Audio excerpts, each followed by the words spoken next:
করে দিয়েছেন।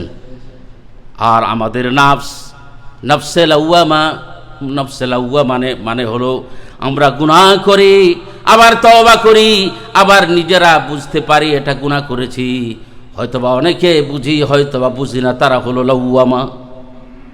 আর যারা শুধু কন্টিনিউলি গুনাই করতে থাকে, বুঝেও না শোনেও না, এমনকি তারা মানুষও মেরে ফেলে, মানুষের সাথে দুর্ব্যবহার করে, হারাম হালাল বাসে না, মানুষদেরকে কিল করে।